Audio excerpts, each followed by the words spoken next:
안녕하십니까. 명순권 박사의 명튜브 반갑습니다. 네, 어제 제가 명순권 박사의 명튜브 처음으로 유튜브 개국을 했었는데요. 하루 만에 재생수가 750회 이상 나왔고요. 구독자 수도 원래 30명 미만이었는데 200명 이상으로 늘어났습니다. 명튜브에 이렇게 관심과 성원을 보내주셔서 정말 대단히 감사합니다.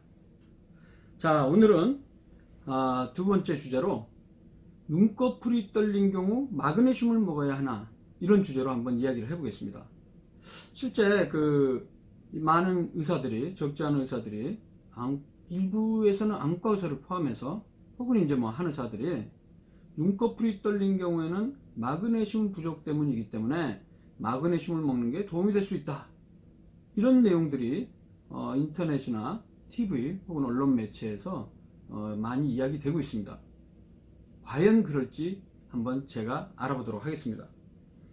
사실 이 눈꺼풀이 파르르하게 떨리는 건요, 정식 질병명이 있습니다.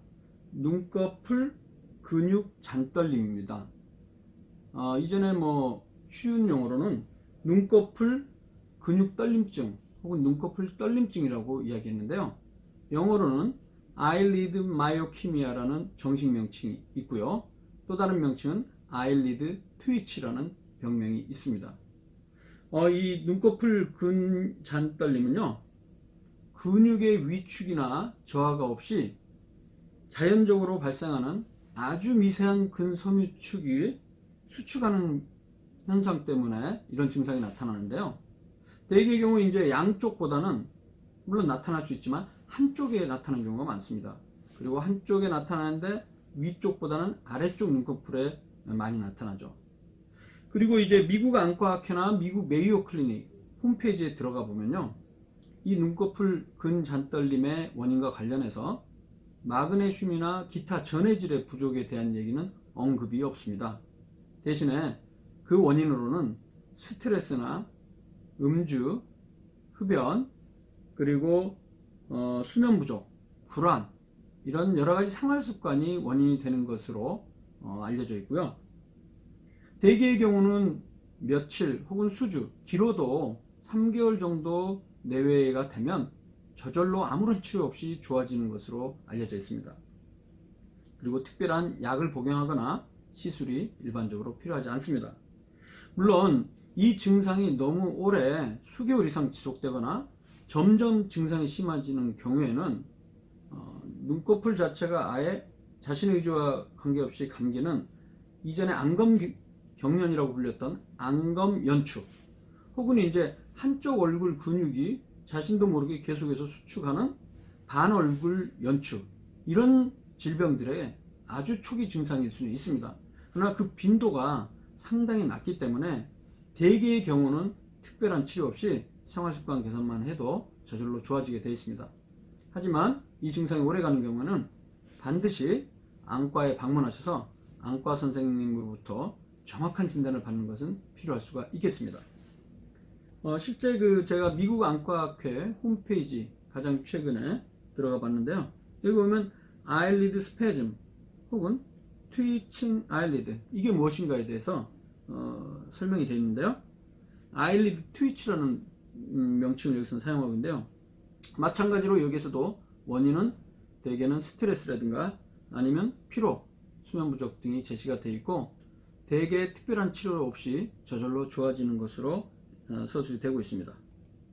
그리고 이 미국 메이오 클리닉 홈페이지에서도 마찬가지로 그 원인은 술을 먹는다거나 밝은 빛에 노출되거나 카페인을 너무 많이 먹거나 혹은 피로하거나 담배나 스트레스, 바람이나 공해, 이런 것들이 원인이 될 수 있다고 지적을 하고 있습니다. 마찬가지로 대개 특별한 치료 없이 저절로 좋아진다, 이렇게 서술이 되어 있죠. 그렇다면 의학적인 문헌은 어떤지 제가 좀 살펴봤는데요. 사실 좀 안타깝게도 이 eyelid myokimia, 눈꺼풀 근잔떨림, 이 병은요, 논문이 생각보다 그렇게 많지 않더라고요. 제가 찾아보니까 2004년도에 Journal of Neuro-Ophthalmology, 그러니까 신경안과학 저널인데요. 여기에 눈꺼풀에 국한된 만성 이 떨림증은 악성이 아닌 비나인 컨디션이다. 비나인 컨디션이란 말은 양성 질환입니다. 양성 질환이 말은 심각한 질환이 아니란 거죠. 이 연구에서는요, 1983년에서 2002년 사이에 방문한 15명의 이 눈꺼풀 근잔떨림, 근육 잔떨림증 환자를 대상으로 해서 후양적으로 차트 리뷰를 해보니까 대부분 15명 중에서 1명 정도만 한쪽에 반얼굴 연축으로 진행한 사례가 있었지만 대부분은 특별히 신경학적인 다른 질환으로 옮겨가지 않았다라고 제시를 하고 있고요. 그리고 많은 경우 저절로 좋아졌고, 일부에서는 이제 보툴리눔 톡신, 보툴리눔 주사, 보톡스죠. 보톡스 주사를 맞았다, 이런 얘기도 있고요. 그 다음에 대개 지속 기간은 처음 증상이 나타나고 2.5개월에서 뭐 많게는 20년까지 된 경우도 있었다고 여기 제시를 하고 있습니다. 그럼 여기서 또 하나 제가 말씀드릴 게 있는데, 정말 마그네슘이 부족해도 눈꺼풀이 떨리나? 물론 그런 증상이 있을 수는 있습니다. 하지만 마그네슘이 부족한 저마그네슘 혈증 같은 경우는요, 단순히 눈꺼풀 떨리는 정도가 아니고 상당히 심각한 증상이 발생을 할 수가 있습니다. 저마그네슘 혈증이란 거는 혈중의 마그네슘 농도가 정상 농도 이하로 떨어진 경우인데요. 실제 이 적은 마그네슘 혈증이 있다 할지라도 증상이 없는 경우도 있고, 그다음에 농도가 정상인데도 그런 증상들이 나타나는 경우도 있고, 이 병 자체가 생각보다 그렇게 아주 쉬운 병은 아닙니다. 그리고 더 중요한 거는 이 저마그네슘 혈증이란 병 자체는 우리 같은 이제 일반인들, 병원에 입원하지 않는 사람들 사이에서는 그렇게 흔한 병이 아니라는 것이죠. 대개 이제 이 원인이 보면 알코올 중독이나 어떤 특정 약물, 오랫동안 굶었을 때, 설사를 심하게 했거나 마그네슘의 소변 배출이 증가하거나 장 흡수가 감소한 경우에 해당하는데요.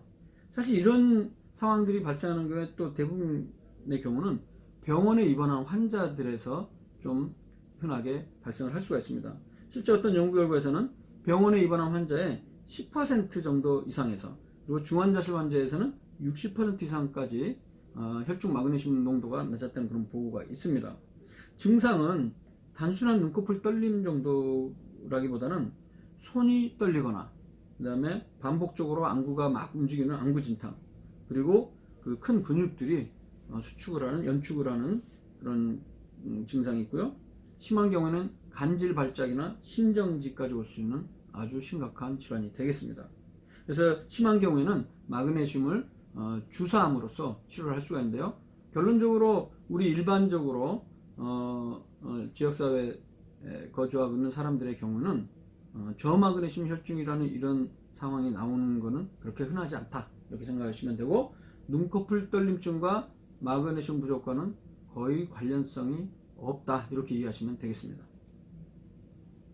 아까 말씀드렸던 안검 연축 같은 경우는 본인의 의지와 관계없이 양쪽 눈이 계속 감기는 거죠, 반복적으로. 눈꺼풀 떨림증이 초기 증상으로 나올 수 있습니다. 이 경우에는 이제 치료는 약물을 사용할 수가 있습니다. 항콜린제, 항경련제 이런 걸 사용할 수 있고요. 우리가 잘 알고 있는 보톡스라는 약물을 국소적으로 이 주사를 하거나, 혹은 아주 드물게는 수술을 시행할 수가 있겠습니다. 이게 보시면 이제 본인의 의지와 관계없이 눈이 계속 감겨지는 이런 것들을 보여주고, 네, 오늘은 두 번째 주제로 눈꺼풀 떨림증에 대해서 알아봤습니다. 정확하게는 눈꺼풀 근잔 떨림증. 이게 이름이 좀 어렵죠. 눈꺼풀 떨림증은 일반적으로 마그네슘과는 별 관계가 없다. 대개는 생활습관 교정을 하게 되면 저절로 특별한 치료 없이 나아진다, 이렇게 이해하시면 되겠습니다. 감사합니다.